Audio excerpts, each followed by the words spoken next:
What should our takeaway be from the book of Job?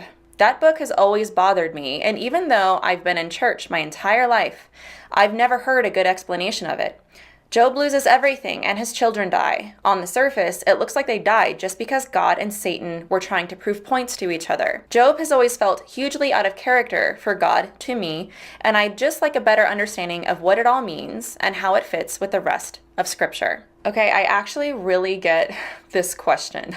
I remember when I first became a Christian, the stories in the Bible baffled me. And I remember thinking how odd Job was. It didn't make any sense to me at all that Satan would be able to pull the wool over the eyes of the Almighty and spiritually throat punch Job with a painful life just to prove a point. Like, what I saw in my head was similar to like two people making a wager for who would win a boxing match. But I am older and I would like to think wiser since then. And I have so different of an opinion. So ultimately, I would say I disagree entirely with my old self and think of Job as a very honest look at suffering, but also more than that, which I will get into. Now, I think what people might struggle with the most perhaps is that it makes God seem petty to allow such a thing when Job was basically innocent. But I'm hoping to submit 8 points to give a different perspective on this. First, the book of Job is not primarily about suffering and pain, though that's obviously a big part of it. Job's central problem is theological.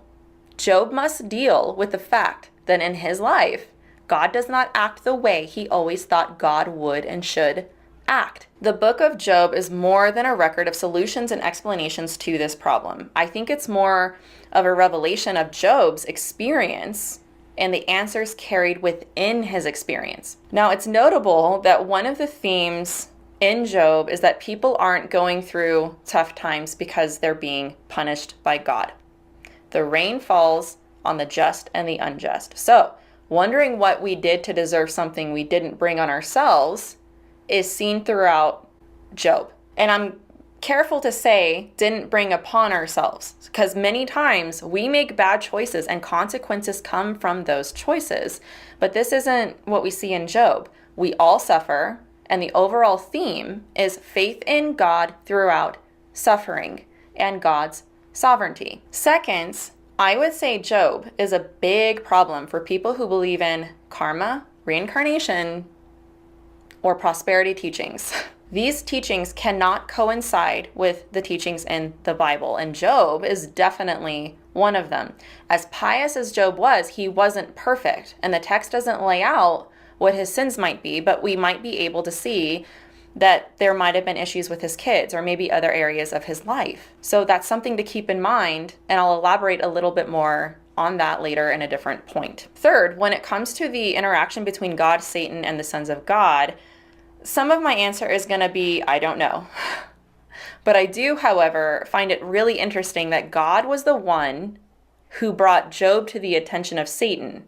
So now people think it's the other way around, that Satan challenged Job, but no, God challenged Satan. Now, just an interesting point here. There are some difference of opinions among some theologians as to the identity of Satan. Like, Satan isn't a name, it's an identity. Like, some say that it wasn't Satan the devil, it was just an adversary, but I digress. Now let's actually read this passage in Job, starting in chapter 1, verse 6 to 12. It says, "Now there was a day when the sons of God came to present themselves before the Lord, and Satan also came among them. The Lord said to Satan, 'Where have you been?' Satan answered the Lord and said, 'From going to and fro on the earth, and from walking up and down on it.' And the Lord said to Satan, 'Have you considered my servant Job, that there is none like him on earth, a blameless and upright man who fears God and turns away from evil?' Then Satan answered the Lord and said, 'Does Job fear God for no reason? Have you not put a hedge around him and his house and all that he has on every side? You have blessed the work of his hands, and his possessions have increased in the land.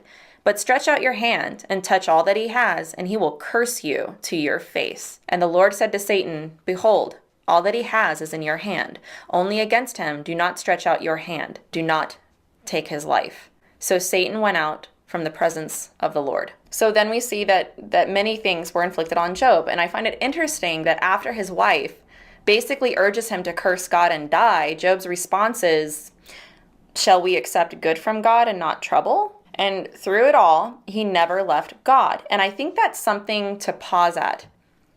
God wasn't being petty. So here's my point with this. People who have lived through their own times and own troubles have had this same tension with God, that suffering provokes our true intentions with God. My case in point, for our generation, I point you towards 2020. In particular, I personally have seen sharp dividing lines being drawn in the theological sand when it comes to people who faithfully follow Jesus and those who compromise. We have seen a surge in deconstructionism and in progressivism like I've never seen before.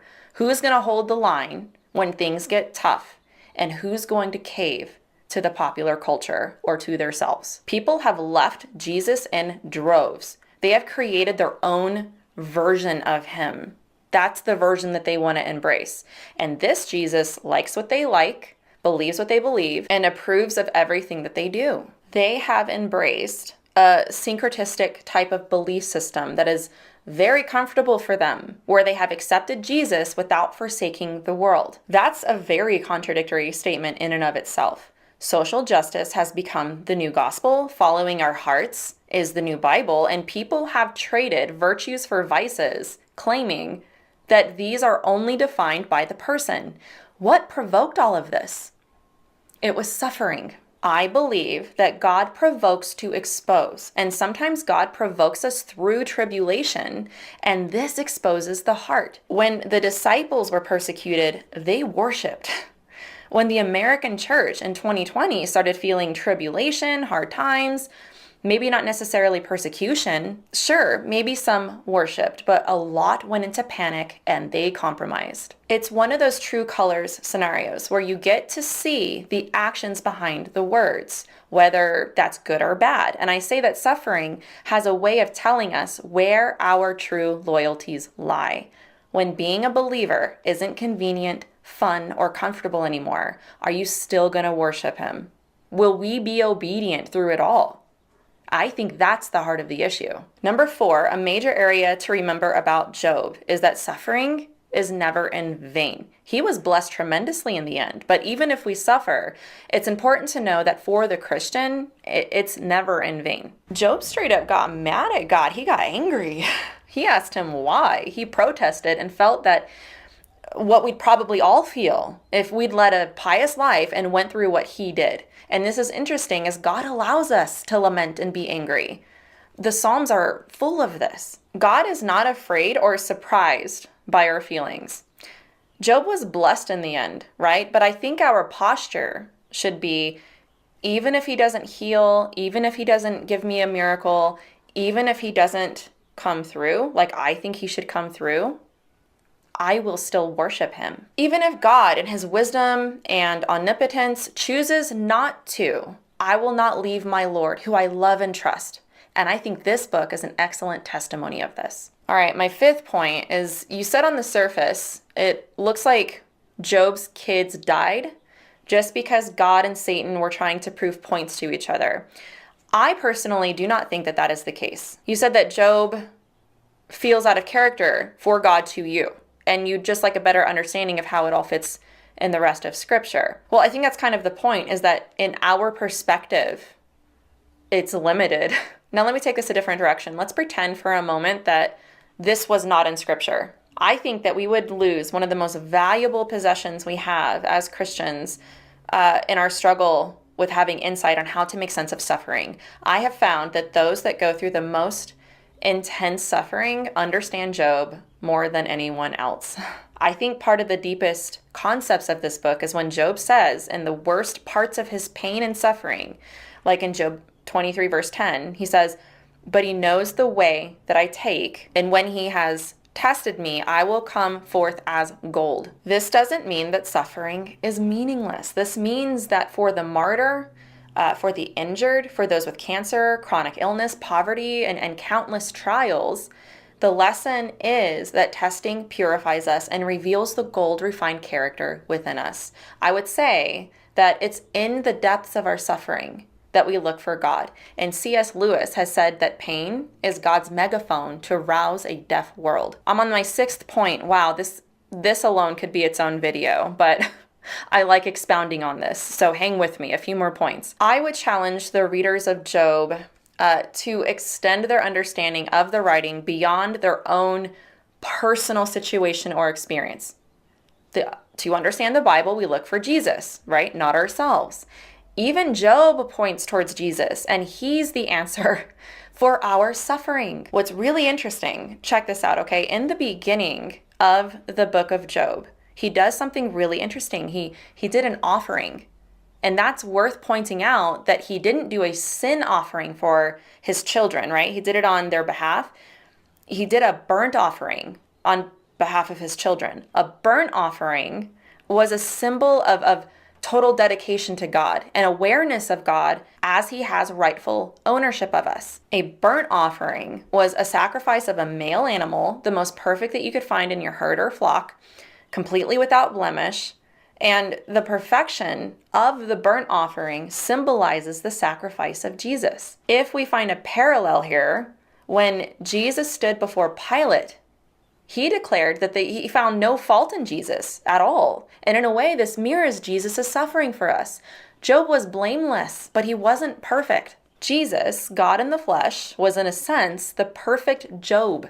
He was unfairly inflicted with great suffering, yet it was not in vain. All right, my 7th point is that Job expresses how Satan is not God's equal or opposite. Now, I mentioned before that there's some interesting debate on some theological circles about the sons of God and the adversary, the Satan, that's how it's said, and their approaching of God, Yahweh.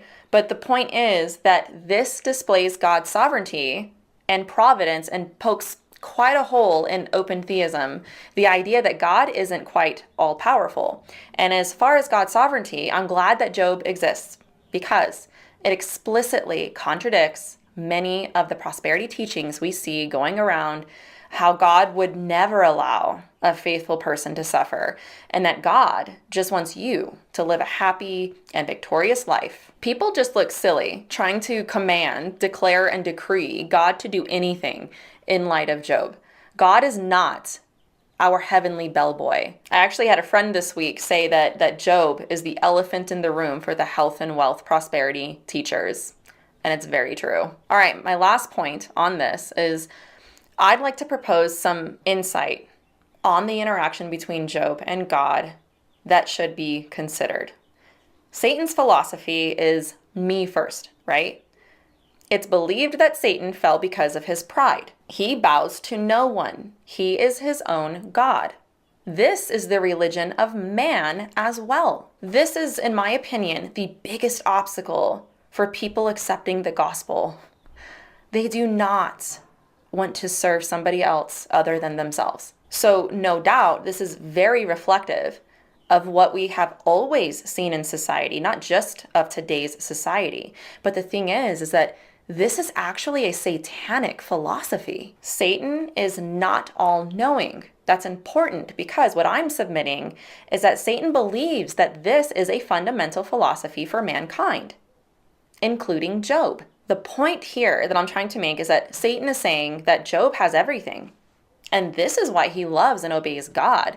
Satan was condemned for being prideful and rebellious. But what's the difference between us and him? It's love. And it's not that we love, it's who we love. God or ourselves? Who do we love more? Now hang with me here, because this is a really, I think, in my opinion, a really good point about Job.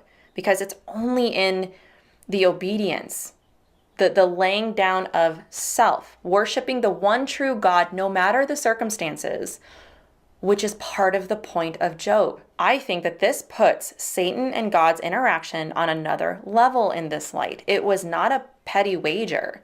It was God displaying his control and showing that Job, a man with no special spiritual powers or privilege, will still follow and worship God because Job loves him. So this was more than just an accusation of Job.